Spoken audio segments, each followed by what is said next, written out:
Bonjour à tous, je vous retrouve pour une nouvelle vidéo. J'ai envie de vous parler un petit peu encore une fois de la maladie cœliaque. On est le 20 janvier aujourd'hui. D'ailleurs je vous ai fait une petite recette qui sera bientôt donc disponible sur la chaîne. Et j'avais aussi envie de vous parler pour une petite vidéo comme ça, discussion. Ça fait depuis les fêtes en fait que je voulais vous faire cette petite vidéo. Moi personnellement les fêtes de Noël c'est des fêtes que j'adore. C'est la période de l'année que je préfère. En général moi je suis très festivité, j'adore tout ce qui est fête et préparatifs de fête. J'adore respecter toutes les traditions, notamment au niveau de la nourriture. Et donc c'est vraiment une période que j'adore et c'est pour ça d'ailleurs que j'ai fait le vlogmas, donc toutes mes petites recettes de Noël. C'est pour ça que j'ai décidé d'en discuter parce que les fêtes de Noël malgré tout pour nous cœliaques c'est pas facile. Certains auront plus facile que d'autres. Moi personnellement je les ai bien vécues parce que c'est des festivités que j'adore et que j'étais avec ma famille et que voilà tout s'est bien passé.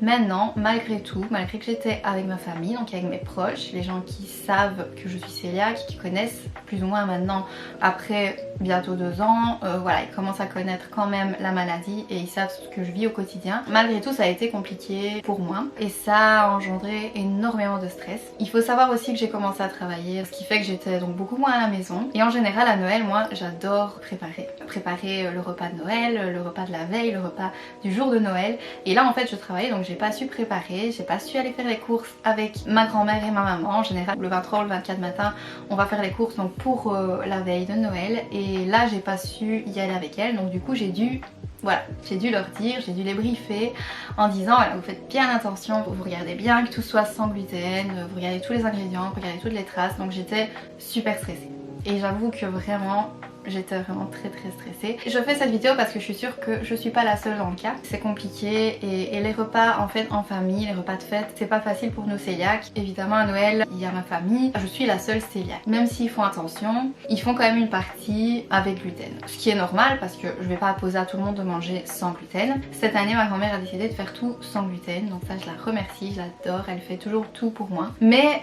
pour toutes les petites choses comme voilà, elle fait chaque année des biscuits, moi elle m'en a fait sans gluten, mais elle en a fait des normaux et ils étaient là sur une assiette, donc du coup j'étais stressée à chaque fois si quelqu'un touchait le biscuit, qui prenne après un toast, la contamination croisée. Donc je sais pas vous à ce niveau là où vous en êtes au niveau de la contamination croisée, mais moi personnellement c'est quelque chose que vraiment j'ai encore beaucoup de mal alors que ça va faire presque 2 ans. Ça me stresse toujours énormément. À Noël tout le monde mangeait la même chose et on a essayé d'adapter un maximum pour moi, donc de faire le tout sans gluten, mais il y avait aussi du pain, voilà. Et donc j'étais vraiment très stressée et quand c'est comme ça je regarde, je me dis mais non il faut pas toucher ça, non il va toucher ça, je suis vraiment hyper stressée et je le vis très mal. Pareil pour le nouvel an, donc ça c'était pour Noël. Pour le nouvel an pareil, j'ai été manger chez mon copain, donc il y avait ses parents et son frère. Là donc on a fait une pierrade raclette et encore une fois ils ont essayé d'adapter pour moi sans gluten. Maintenant eux ils avaient leur pain, ils avaient leurs saucisses avec du gluten, du hachis. Et moi bah voilà j'étais là, j'avais un peu peur parce que évidemment une pierrade, une raclette c'est très compliqué et tout le monde met sur la pierre. Après je me dis s'il met de la saucisse, que ça coule et que ça va sur ma viande.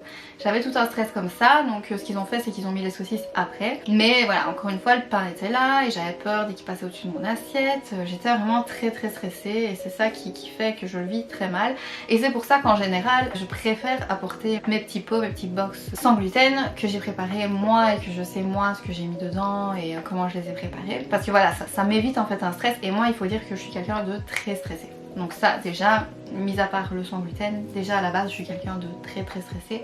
Donc c'est pour ça que c'est compliqué pour moi. Du coup le lendemain si j'ai un soupçon de mal de ventre directement c'est ah oui j'ai été contaminée. Je pense que c'est plutôt le stress. D'ailleurs juste après les fêtes j'ai refait une prise de sang et tout est en ordre. Donc il n'y a pas eu de contamination, donc il n'y a pas besoin de stresser comme ça et ça il faut vraiment que je me le dise. Je sais pas si vous aussi vous stressez comme moi je stresse, mais c'est vraiment quelque chose qui me stresse et j'ai vraiment du mal à vivre avec ça. Et aussi ce qui me dérange en fait quand je mange en communauté et qu'on essaye de faire sans gluten, ce qu'il y a c'est que je suis en fait mitigée, c'est que d'un côté je suis super contente quand tout le monde s'adapte, quand tout le monde fait attention et que tout le monde mange sans gluten pour moi parce que ça me fait plaisir, mais d'un autre côté je suis super gênée et je me dis à cause de moi ils sont obligés de mettre leur viande après, à cause de moi ils doivent mettre tout à part, voilà le pain était sur le côté, les légumes étaient bien séparés des autres, si jamais on touchait avec une fourchette il fallait faire attention de ne pas toucher l'autre. Je me dis mais C'est déjà super compliqué pour moi et alors j'ai pas envie de faire subir ça aux autres, donc du coup je le vis super mal à ce niveau là aussi. Je veux toujours me faire toute petite, je veux toujours que les autres fassent ce qu'ils ont à faire sans que je les dérange. En fait j'ai toujours peur de déranger. Cette maladie cœliaque n'a rien arrangé parce que évidemment si j'ai pas mon tupperware je sais que je vais déranger en demandant de cuisiner sans gluten. Parce qu'encore une fois sans gluten c'est pas juste pas de pain, pas de pâtes. Non, c'est beaucoup plus subtil que ça, c'est les traces déjà. Déjà ça c'est le pire en fait. Quand on mange chez quelqu'un qui veut nous faire du sans gluten et qui a toute la meilleure volonté du monde, c'est difficile de lui faire comprendre que même les traces pour nous c'est compliqué. J'essaie vraiment de faire confiance mais voilà. Ça me fait quand même encore très peur et j'ai du mal à faire confiance. Et donc ça me dérange de déranger. Tout ça pour dire que c'est très compliqué de faire confiance et d'accepter aussi qu'on nous aide. En fait si je fais cette petite vidéo déjà c'est parce que j'ai envie de vous partager mon ressenti pour que vous sachiez que malgré toutes mes vidéos où on voit que je me fais plaisir et que je vis plus ou moins très bien ma vie sans gluten, je le vis bien quand je suis chez moi parce que j'adore cuisiner, j'adore tester des recettes etc. Encore la petite recette de la semaine prochaine vous allez voir, vous allez adorer.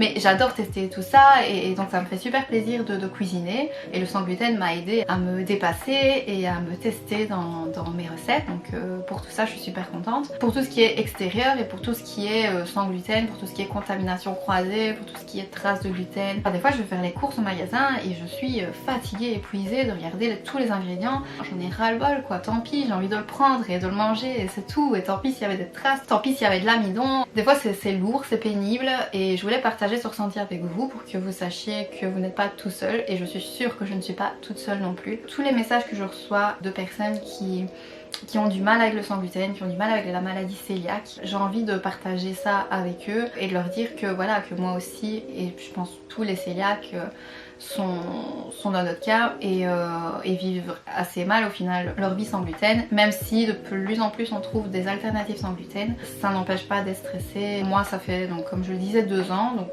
c'est encore assez récent et peut-être qu'avec le temps je vais relativiser un peu plus et accepter un peu plus de choses. Je dis pas que je vais manger du gluten, ça jamais j'en remangerai, je pense que j'ai compris la leçon. Le gluten c'est fini. Au niveau du stress et au niveau de la prise en main de la situation on va dire, je vais essayer d'être un peu plus de stresser un peu moins, d'angoisser un peu moins quand je suis en communauté. Si on a fait des efforts pour moi il faut que j'accepte qu'ils aient fait des efforts. Il faut aussi que j'arrête de me dire ouais je dérange, ça c'est fini aussi. On est cœliaque, il faut pas qu'on mange de gluten et il faut pas être gêné de le dire. En fait c'est un peu des leçons aussi que je me donne à moi, qu'il faut vraiment essayer de vivre la vie au mieux. Au final on nous a résolu nos problèmes, on nous a dit si vous avez tous ces problèmes de santé c'est parce que vous êtes cœliaque et que vous devez manger sans gluten. C'est une bonne chose. Parce que moi personnellement, comme je le dis dans ma première vidéo, ça a été très pénible les années qui ont précédé le diagnostic de ma maladie cœliaque. J'étais vraiment très mal et je savais plus quoi faire, je savais pas d'où ça venait, j'en avais ras le bol. Donc c'est vraiment une bonne chose. Enfin une bonne chose, j'aurais préféré ne pas être cœliaque mais j'aurais préféré ne pas avoir de problème du tout. Donc voilà, il faut accepter que les autres fassent des efforts pour nous, accepter que tout le monde ne comprenne pas aussi. Voilà, c'est comme ça. Et moi, je vais continuer mes petites recettes, je vais continuer de me faire plaisir, de vous faire plaisir en vous partageant donc toutes mes recettes. Et essayer donc de prendre la vie comme elle vient et que la vie est belle et donc il faut accepter ce qu'elle nous donne. J'espère que cette petite vidéo vous a plu. N'hésitez pas à me partager vos expériences. J'adore vous lire, j'adore vous aider et j'adore discuter avec vous parce que l'air de rien, oui, vous voyez qu'il y a d'autres personnes comme vous, mais moi aussi. Avec vos messages, je vois qu'il y a d'autres personnes comme moi. Donc ça m'aide aussi beaucoup. Donc c'est vraiment une entraide et ça me fait super plaisir. N'hésitez pas à vous abonner à la chaîne pour voir les vidéos précédentes et surtout la petite recette que je vous prépare pour la semaine prochaine. Moi je vous retrouve très vite la semaine prochaine pour une nouvelle vidéo et je vous fais des gros bisous. À très vite.